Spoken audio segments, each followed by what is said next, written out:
अब ठीक है, जो है सो है।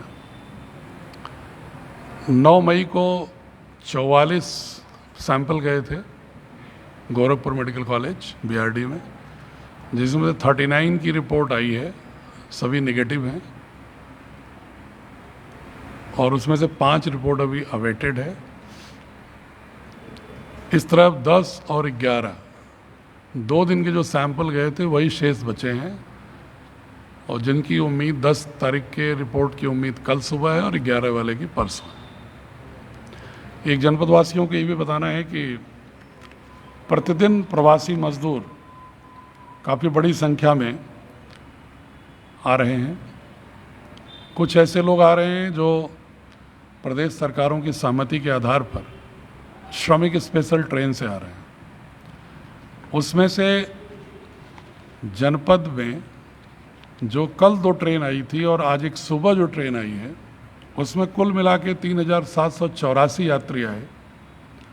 11 तारीख की 2 ट्रेन, एक लुधियाना से और एक वापी गुजरात से, आज सुबह 5 बजे जालंधर से।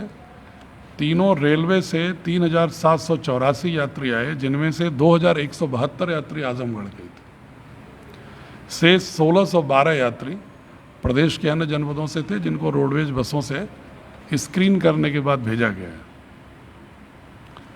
इसी तरह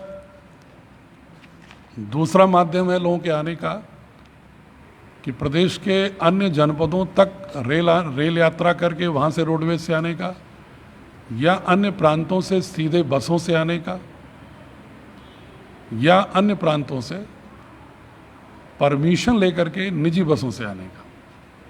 उनके लिए भी अनिवार्य रूप से, चूंकि रोडवेज पर ही हम बुला रहे हैं, उनमें जो कल की पोजीशन थी 1811 लोग अन्य प्रांतों से आए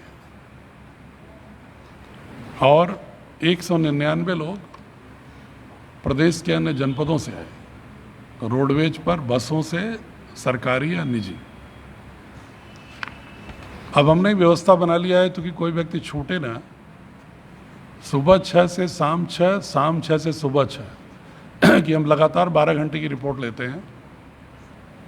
उसमें भी रोडवेज की जो रिपोर्ट है कि इस रात में, बीती रात में जो लोग आए, उसमें 806 लोग आए बसेस से, जिसमें 347 लोग गुजरात के, 233 महाराष्ट्र के, 87 हरियाणा के, 9 तमिलनाडु के, 11 कर्नाटक से, बाकी शेष अन्य जनपदों के थे प्रदेश के। मैं आंकड़े इसलिए बता रहा हूँ कि बहुत सारे लोग को ये नहीं पता है कि शायद ये जो महाराष्ट्र गुजरात से आ रहे हैं, ये रेलवे स्टेशन और हमारे रोडवेज के माध्यम से उसमें अधिकांश लोग जा रहे हैं घर पर, शेल्टर होम में जांच पड़ताल के बाद।